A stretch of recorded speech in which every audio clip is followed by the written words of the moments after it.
immediate embarkation aboard ships whose purpose and power far outstrip our imagination. From the ice of Quebec to the stifling heat of a Korean shipyard, by way of the fury of the seas of Brittany, you will discover the daily lives of these exceptional sailors.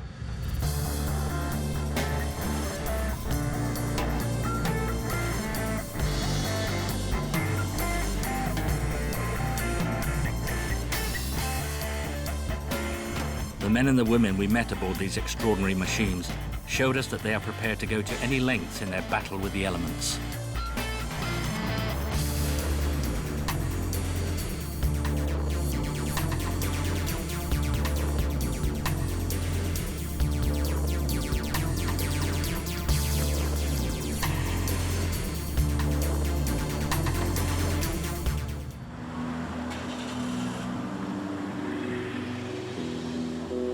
Our voyage begins in South Korea on the island of Koje. The whole city revolves around Samsung Industry, one of the largest shipyards in the world.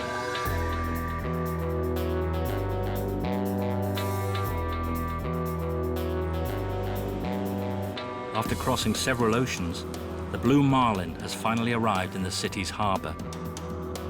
The yard's managers have brought it here from the other side of the world for a very special operation.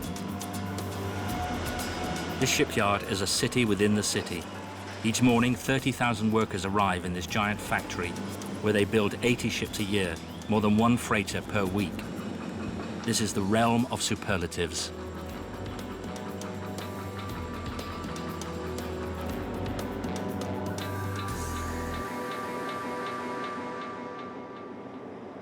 There's a long week ahead for Yuri Ivanov, the superintendent of the Blue Marlin. Yuri lives in Lithuania. He's come especially to Korea to supervise the operations which are in preparation. Yuri knows everything about the Blue Marlin. He was its captain for 15 years. Well, for the moment, Blue Marlin is the largest in the world. It has a beam of 65 meters, length 216 meters, and no other vessel can do this job for now.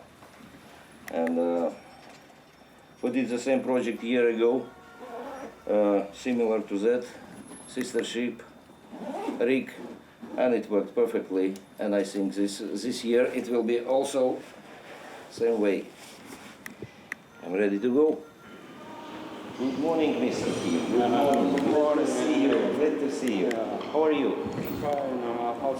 Good. Let's go to work. Okay? Yeah. Yeah. Ready? Yeah. Here's the Blue Marlin again, this incredible ship. On the quay next to it is its cargo. The West Eminence is an oil rig built by the Korean workers of the yard. And it's the Blue Marlin that must put the rig into the water for the first time. The Blue Marlin is the biggest submersible ship in the world, capable of carrying all sorts of cargo across any ocean. To load and unload a cargo by sliding it onto the rear deck, the Blue Marlin simply needs to sink deeper into the water by means of a simple ballast system using seawater, which fills or empties according to the weight of the cargo.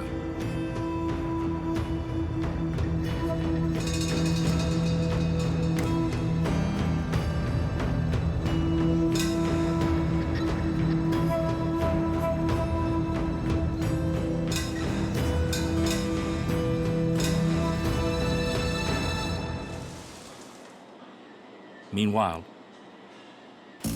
at Cape Brittany, another adventure is beginning.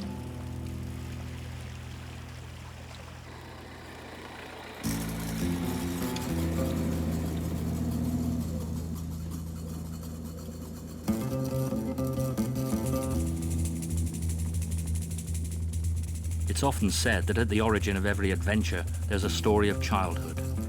My father wanted me to pursue higher studies, in particular business studies, but I didn't want to. I wanted to be a sailor. So when I was 17, he found out that I wanted to be a sailor, and I ran away from home and left a note on my pillow saying that I was leaving, that I wanted to be a sailor, and that I was sailing on a Maltese cargo ship. Charles Cladden, one of the most respected sailors in Brittany, tells us the story of his life. My father didn't get excited and said quite sensibly, "Okay, I realize that you want to be a sailor. if you like it and that's really what you want to do. So I said, yeah, Dad. You can see there's no question of me going back to school. I want to go to sea right now. He said, listen, I'll make a deal with you. I'll agree, but in that case, I want you to become a captain. And captain is what Carlos became. And not just any captain, because he now commands the crew of an ocean tug, the most powerful on the French coast. It's the month of February, and it's 6 in the morning. A violent storm is heading towards Cape Brittany. The Abeille Bourbon, the Bourbon Bee, puts to sea.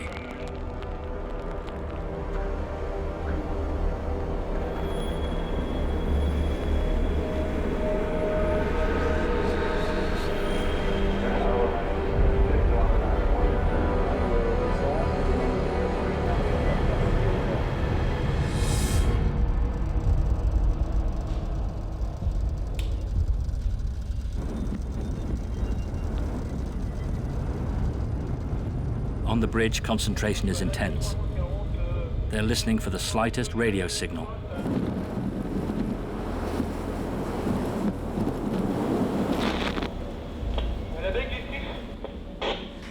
Okay, looks like we're out of trouble. With the wind change, we can probably make it. The wind has turned northwest. We've got 42 knots, gusting to 54, and it's forecast to rise. So we're going to have to 70 to 75 miles an hour winds, right? Actually, our job is to intervene between the incident, what may be an incident, and the accident itself. The accident is a ship that has structural damage, for example, for something like that. We'll try to take it somewhere and we see how we can limit the consequences of the accident. There we've just heard, okay, there are still people out, so that's why the maritime authorities keep us on weather watch out here on Ushant.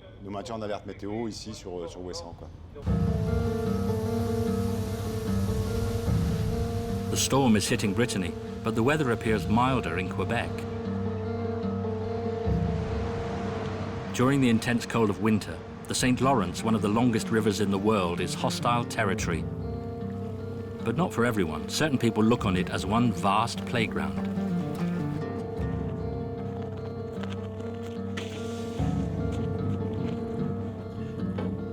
In her house on the riverbank, Lynn White is going through the morning ritual. With all the snow that fell during the night, and in view of the falling temperatures, this captain of the Three Rivers Coast Guard knows she could be in for a busy day.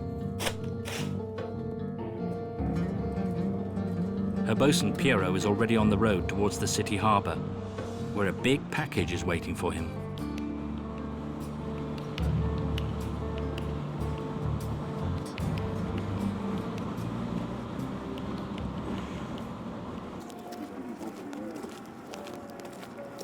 Perched aboard a freighter, this strange machine has arrived straight from England, where it was built.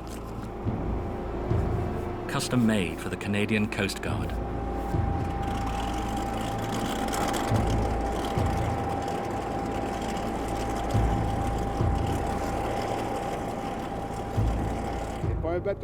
It's not a boat. We're sailors, but it's not a boat. It's a sort of hybrid between a plane and a boat. Makes a lot of noise, but it does an extraordinary job.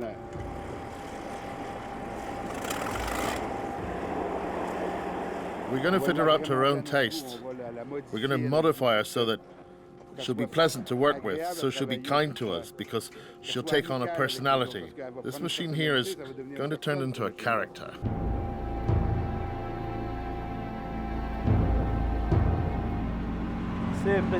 Oh, it's impressive. Somebody said was built in England, and it cost $17 million. The giant metal insect takes its first steps on the ice of the Saint Laurence. It's a vehicle riding on cushions of air that can sail at over 50 knots. There are less than a dozen of them in the world. A little later, on the Three Rivers base, Piero has joined his crew on the old Wabanaki.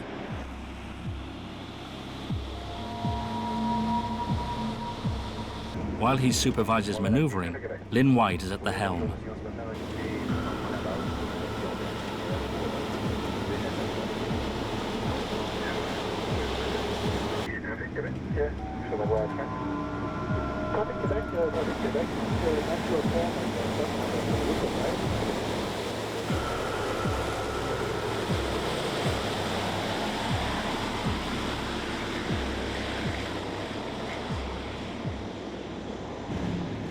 Piloting such a machine is far from easy.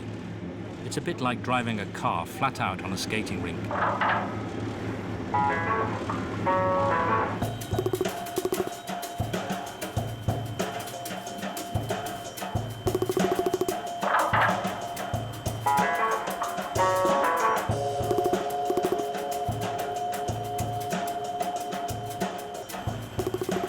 As it glides along, the Wabanaki creates a wave, and this wave will deform and then break the layer of ice.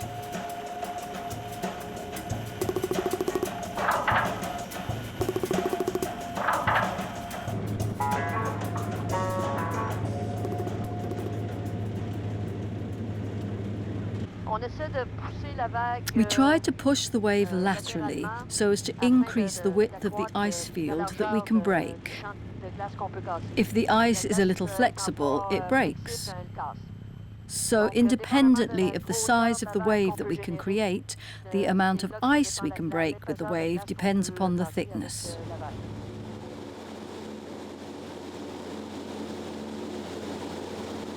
During the summer months, the hovercraft specialize in rescue work because they can move over very shallow water. During the winter, their main mission is to break the ice off the banks of the Saint Laurence so that it can be carried out to the ocean by the current. The hovercraft belonging to the Coast Guard have all been given Indian names. You have Wabanaki, which means the people of the rising sun, as I was saying. You have the Superwind, which means river bear. And you're going to see the Mamilosa, which means that which passes from the water to the bank, or the other way around. We'll have to check.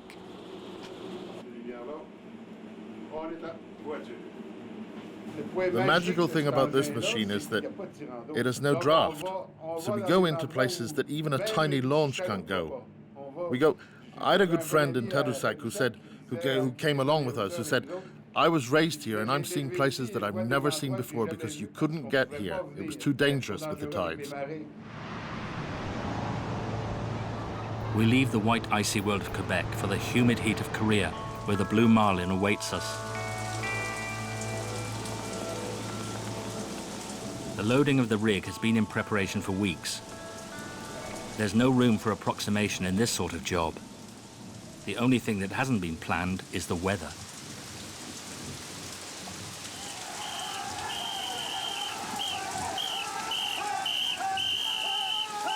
Any delay in delivery costs a great deal. Millions of dollars are at stake.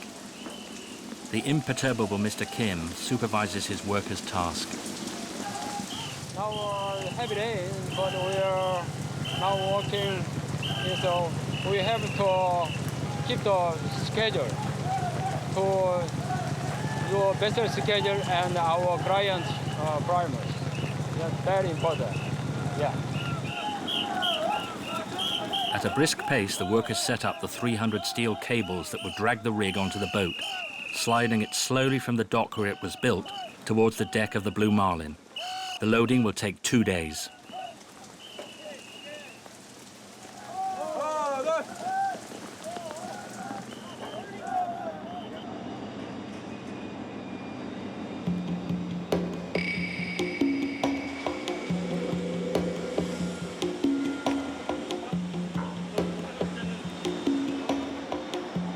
Mark, the Englishman who supervised the building of the West Eminence, is inspecting the rig from top to bottom.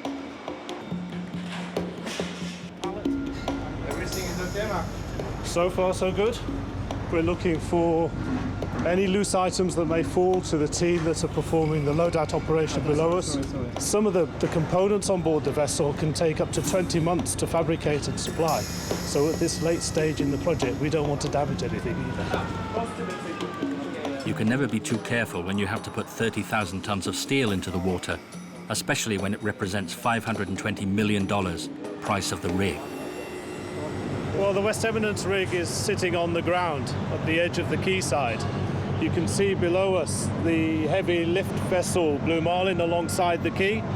We have constructed rails out across her deck, and tomorrow morning, beginning early, we will begin to pull with the hydraulic cylinders and the wire ropes you see laying on deck, and slowly drag, stroke by stroke, West Eminence across the edge of the quayside and onto the deck of the Blue Marlin.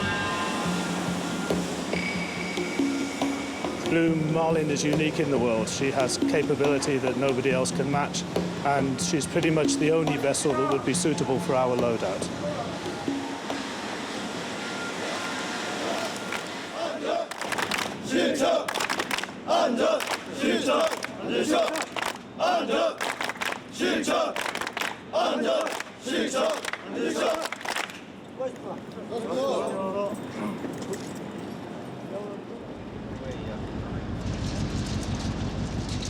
The inspection hasn't revealed any problems. The Korean workers can now begin the loading onto the ship. The 30,000 tons of steel is going to start to move. The 300 cables are attached to enormous hydraulic jacks. The success of the maneuver depends on the first minutes of traction. It's the moment of truth for Mark and Yuri. I think maybe line holding again. Is the platform moving? Just moved 50 millimeters both sides. Both sides. We apply tension of 90 millimeters. Good news. Good, very good news, yeah. It's all fine. As the rig advances, the ship becomes heavier. So it has to be lightened by an equivalent weight. Yuri is keeping his eye on the tide, a height that the ship must constantly compensate for by emptying or filling its water ballast tanks. Tide amplitude is 2.5 meters. But for this loading operation, we have to be in level because we skid on. All the time we have to be in level. So we need to compensate, and we compensate position of the vessel level by ballasting the ship. Here is we installed the measure ruler, how we control manually, because whatever prediction is, it's just prediction. We measure it every 10 minutes to be accurate, not to miss tide.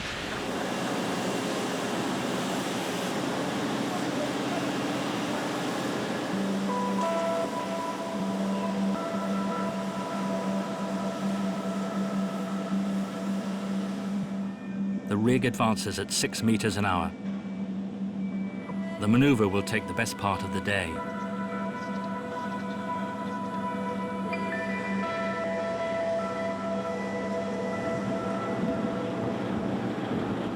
Over on the coast of Brittany, the storm is still raging.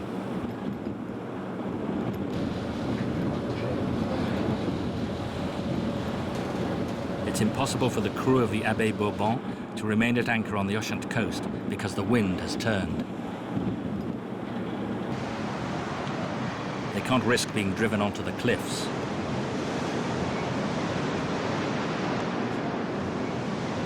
The Abeille has to remain operational in case of an emergency call.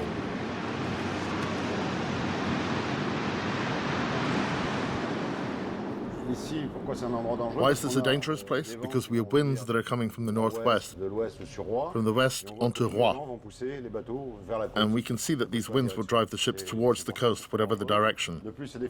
That's why it's so dangerous. Plus, there's the effect of the current, a very strong current. So when we have winds against the current, we can get into a big increase in the size of the waves here.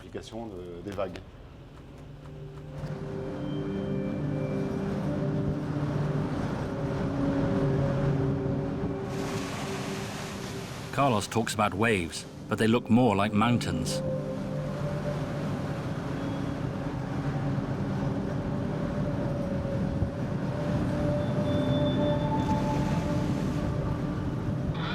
Charles Cladden and his crew have no need to prove their courage.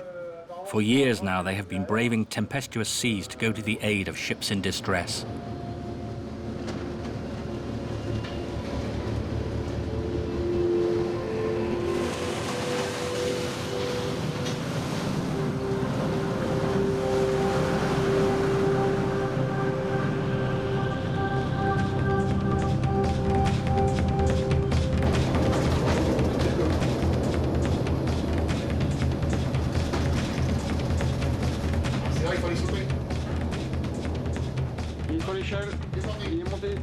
Jean-Romain, the ship's second officer, and Carlos's right-hand man, is one of the youngest recruits, but he's already experienced some memorable salvage operations. Well, when we get there, the aim is to go to the front of the ship with the crew members who've been made available to help us, to pass the tow line as best we can. And with the crew of a ship in distress, I think, well, I get the impression that when they see us coming, they see our arrival as a sort of rescue, because they're so distraught. Sometimes they've been already drifting for several hours in bad weather. They have no means of controlling their ship. They're rolling from side to side. Well, that's exhausting. So they don't necessarily have very high morale. I think that when they see us arrive, it's a bit of a relief, because they say to themselves, at last, they've come to fetch us. They've come to pick us up and take care of us. The advantage we have is that we're immediately thrust right into action, into operation. But sometimes there could be dead periods. I think of when we did the Volaille Sun. The same thing, I was recalled, and well, the Volaille Sun is a ship loaded with chemical products. And the chemists that we consult at the crisis center with the maritime authority say, be careful. 3 chemists tell us there may be a risk of explosion if the boat runs aground.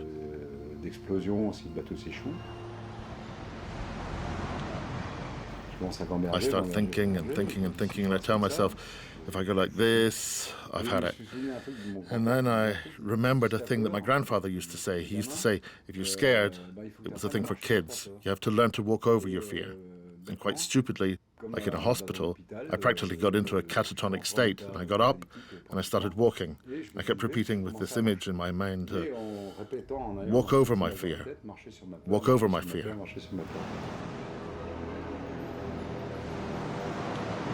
During an intervention on the open sea, there's also the attraction of the financial premium for the salvage of a freighter or a container ship. But what really drives these extraordinary seamen is a sense of solidarity amongst sailors.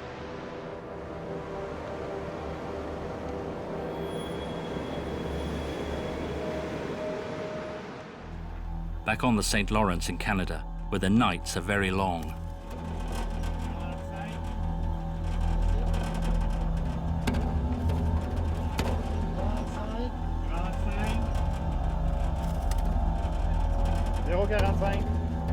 We're well into spring, but the layer of ice is still up to 80 centimeters thick in places.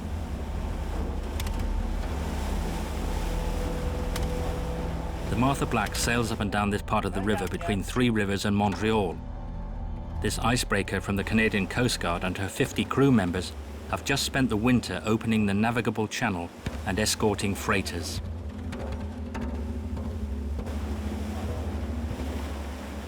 The danger is that a piece of winter ice might break off and drift into the channel.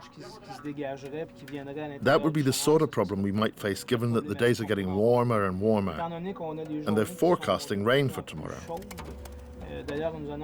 There's a risk that the water level will rise, that it will cause cracks in the ice over the coming days, especially as they forecast winds of around 20 knots. It looks as if we're going to be pretty busy in the coming few days.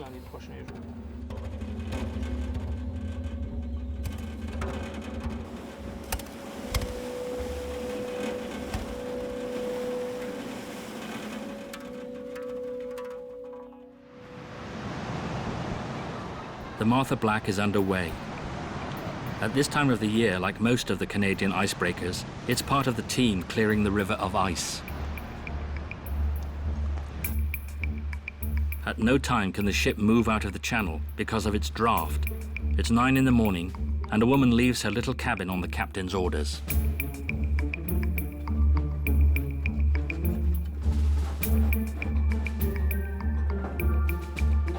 Mireille Sampson is the first and only woman helicopter pilot in the Canadian Coastguard. Well, there's a lot of ice breaking away from the lake, and they're worried it will block up at the bridge. So that's why we're going to take a look over on Lake Saint-Pierre to see if it's moving well. If it's moving well in a navigable channel.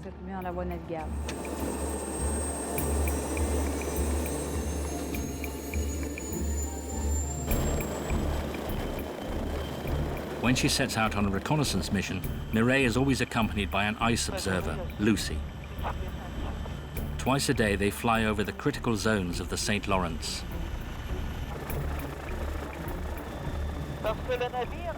The helicopter is the first link in the ice-clearing chain. The two women can read the state of the ice from its color. They scan the cracks, and most important, they alert the authorities whenever they see a sheet of ice adrift.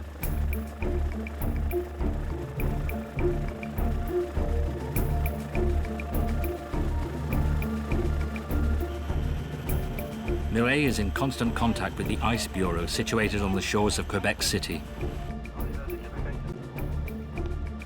Although covered in ice from December to April, the Saint Laurence remains accessible all year round. 20,000 shipping movements are recorded there.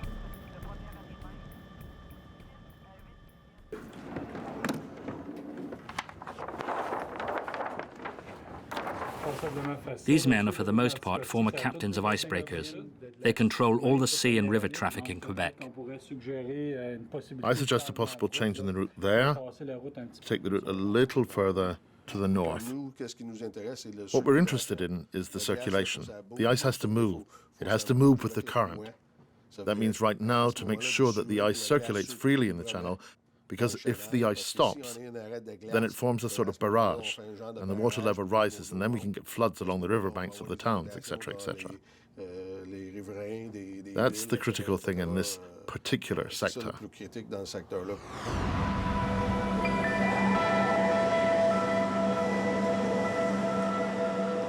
On the other side of the planet, they're busy aboard Blue Marlin. The ship will cast off in a few hours. Yuri has just been called because there's a problem with the mooring on the west eminence.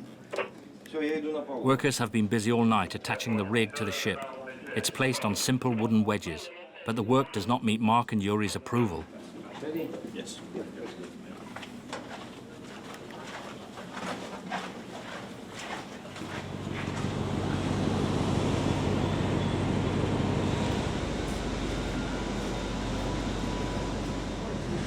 This block supports the rig from the vertical motion when vessel is at sea. Yeah, and also it doesn't let this rig go off her position longitudinally. It all has to be done again.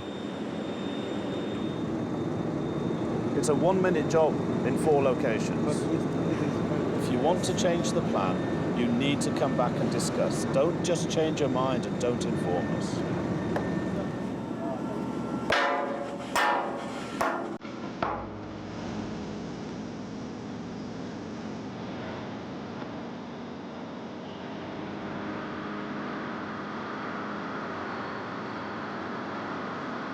No less than 5 tugs have been drafted in to maneuver the exit from the port of Kojay.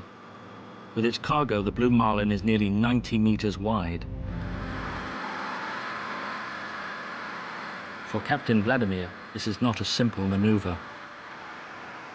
Between the quays and the freighters, the pilot and the Blue Marlin's captain need to steer a straight course.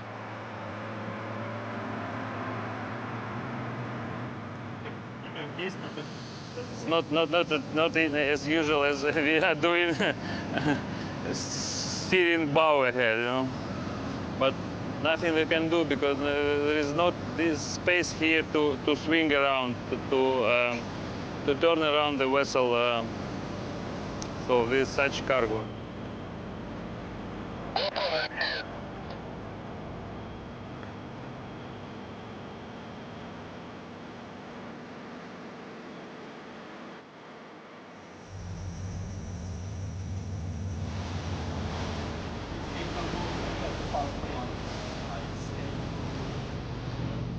I never think about the cost of the platform, but it's really huge, and cost of ship and cost of, first of all, cost of lives on board.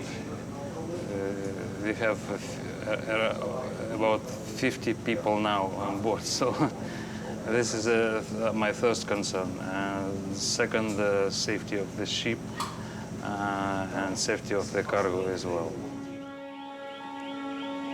To launch the rig, The captain has chosen a sheltered deep water bay not far from Koje.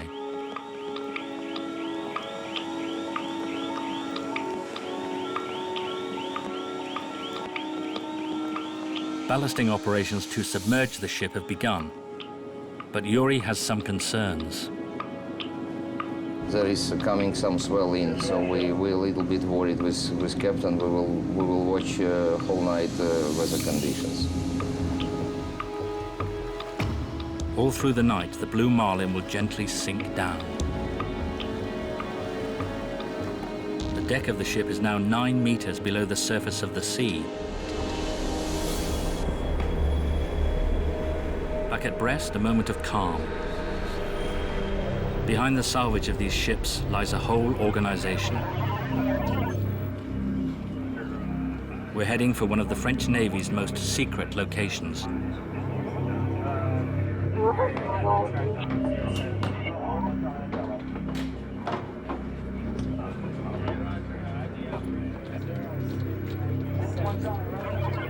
We thread our way along a maze of corridors in the company of Captain Yves Postek.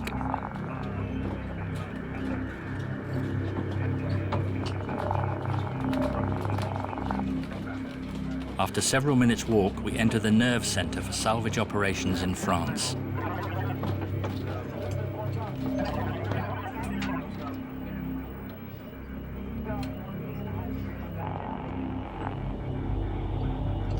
Here, they don't conceal their admiration for the crew of the Abeille Bourbon.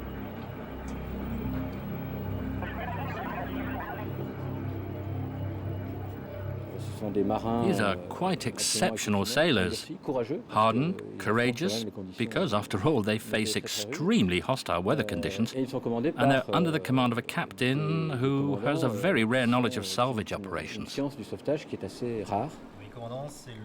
His captain is the COM. The captain of a ship wants to delay taking a tow till the last possible minute because he knows it's going to cost him money. He will be accountable for it to his owner. And it's precisely for that reason that the maritime prefect has the power to act. He can order the captain of a ship to take a tow because his ship constitutes a danger for our coasts, an immediate danger. The wind's going to keep up all night. We'll see tomorrow where we position you. No problem. All right, okay, thanks. Goodbye.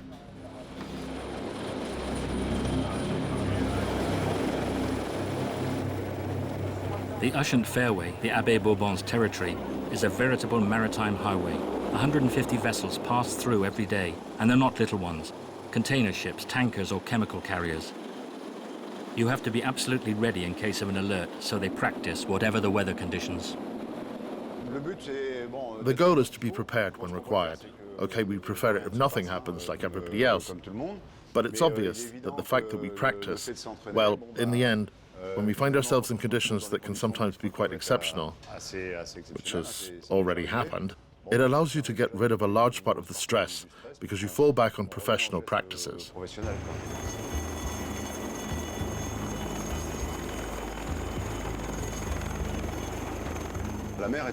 The sea is always stronger. You must always keep that in mind. This means that we know, for example, how to smash the boat in half an hour. That's certain. So from the time we're going to intervene, the aim is always to find the limit, the acceptable risk, so as not to lose time on the operation, to do things while at the same time avoiding sustaining any damage to ourselves that might compromise the operation as a whole. Find the limit. Walk over your fear and react quickly, very quickly. The salvagers on the Abeille Bourbon know that each scenario is different, and that at the end of the tow line, a number of lives are at stake.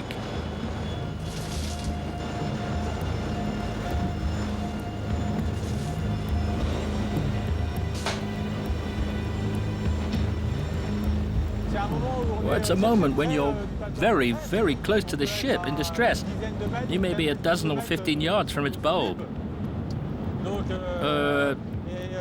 Well, it's not easy to aim either, because there's the wind, the ship's moving around.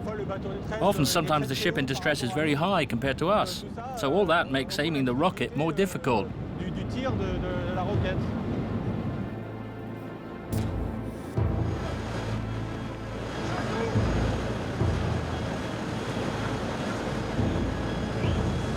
While some crew are busy on the rear deck, other crew are on alert in the machine room.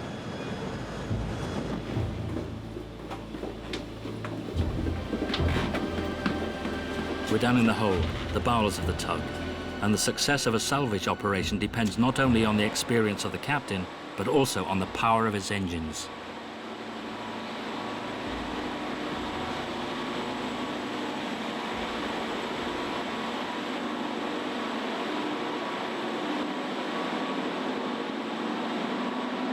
The engineers know that they cannot afford to make an error.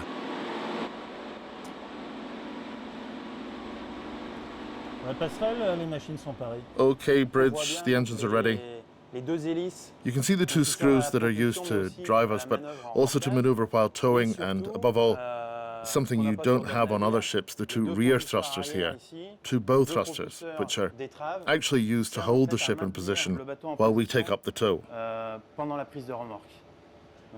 It gives us, we've 1,200 horsepower on each thruster, so twice that at the front, 800 horsepower at the stern.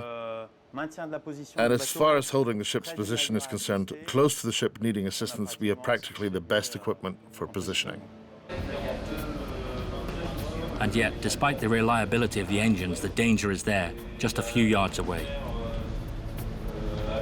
It's January 18th, 2007, and the Napoli, whose hull is split, is beginning to pitch and toss dangerously.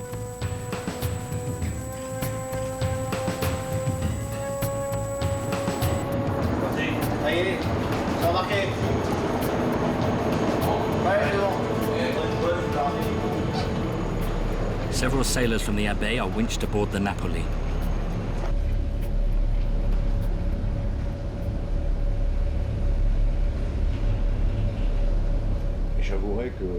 I admit that when I arrived on the Super Hornet, we were the first there. When I got up there, I saw the broken ship. My first reaction was to think, we're turning around, we're not staying here. Because we didn't know what to do. We could see that the ship was going to break up. There was a storm blowing, so it was risky being on board. However, we do one of those jobs where you have to try to find a way, try to do something. We're faced with the accident, so in this case, you have to try to find the least bad compromise in what you can do. As I always say, in this type of situation, it looks like a hopeless situation. We have to go for it and try to do something.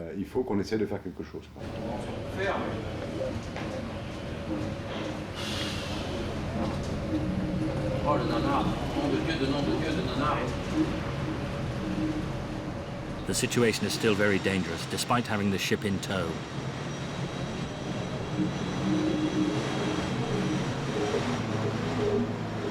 Then the cable snaps.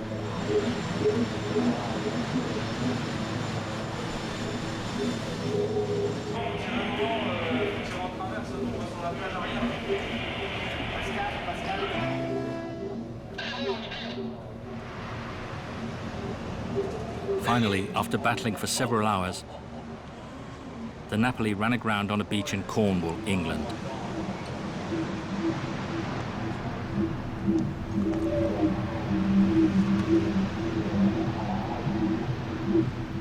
An operation of this type doesn't leave a happy memory for the French and English salvage crews.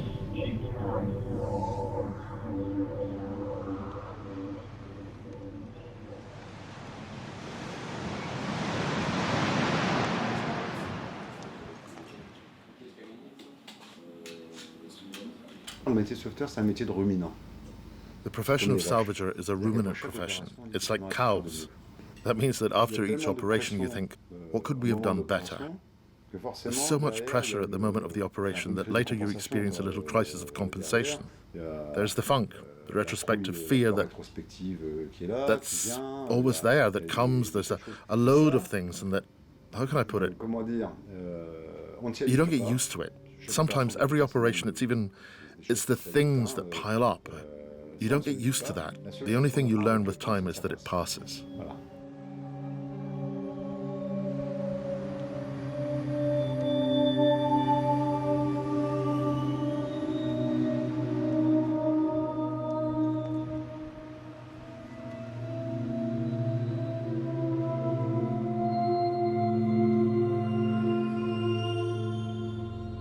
While waiting for the squall to pass in Brittany, we go to our Canadian Coastguards, who are getting ready.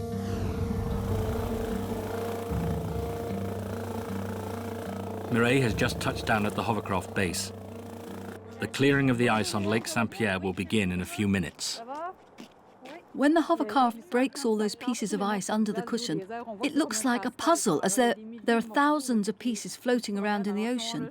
If you join them into one piece, it would look like an ice cap. It's very beautiful to see.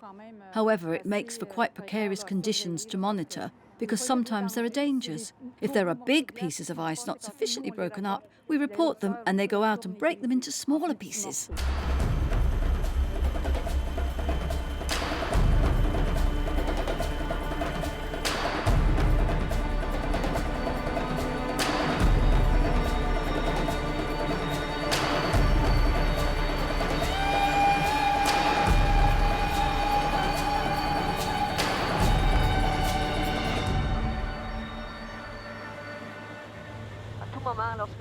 All the time you're at the controls of a hovercraft, you have to be aware of everything around you. The traffic, the ice, the winds, the people on the ice, because it sometimes happens that a ski-doo comes out to see what we're doing, which isn't a very good idea, but it happens. So you have to be aware of everything going on around you.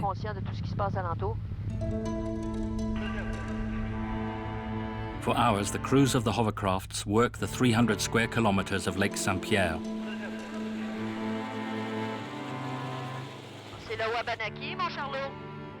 During these ice-clearing operations, the crew of the Wabanaki often make do with a quick lunch.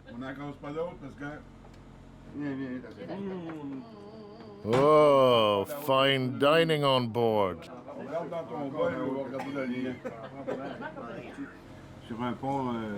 On the bridge of a naval ship, you can have 12 officers. Captain, 3 second officers. When we're 6 for lunch here, we're really packed in. Can't play around. You don't talk to the captain and then... The captain has his cabin, his mess room. We don't have all that here. But Lynn is still Captain Lynn. Lynn's the captain and we know she's the captain. And what sort of captain is Lynn? Is she strict? She keeps me in line. No, she's a very human person. That's one of the most important things. Being a sailor is also being human too. It's the captain who decides. It's the captain who decides. But she's not next to God, especially when you don't believe in God.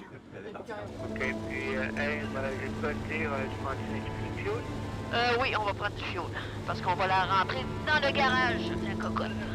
Ah, pas vrai, la cocotte rentre à quoi? Ouais. Bon, OK. Moi, je suis pas parti de ça, puis je la tiens quand même. De toute façon, je vais t'appeler d'avance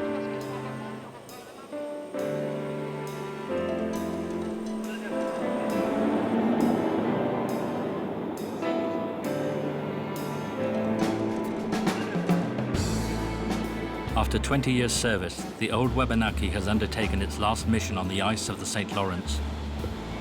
There's a little tug of the heartstrings this evening for Captain Lynn White. It's my first hovercraft. I cut my teeth aboard. So for sure it's going to be a little painful to see her go. It's a machine that's quite old, but it's a good workhorse, and then, with a little bit of maintenance, it will serve for a few more years, I'm sure.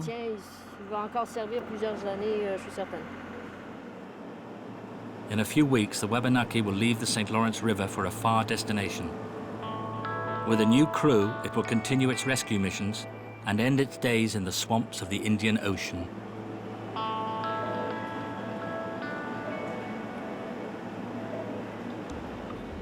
We set course for South Korea.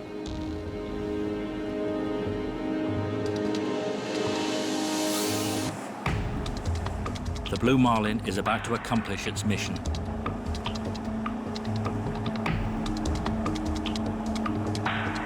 Submerging the vessel has taken 13 hours.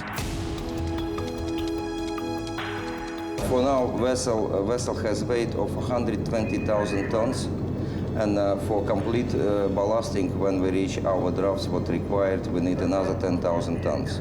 If we go straight, filling it with our pumps, it required 1 hour to the final condition.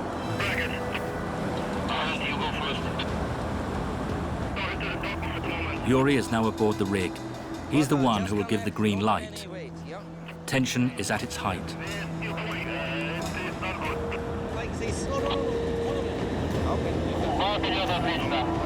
Let's go, let's go.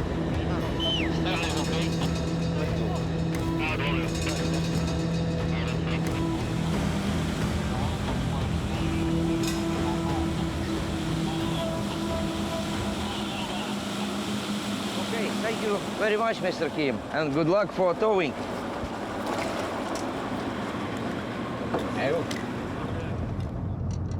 It's mission accomplished for the crew of the Blue Marlin. This time the operation has gone smoothly. Takes maybe one day not to sleep well yet, to see it.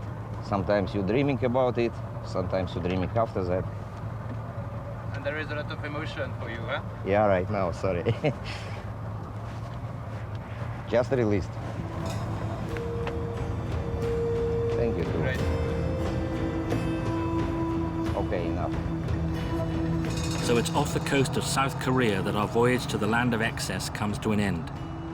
The sailors we've met on these exceptional boats are like modern-day heroes.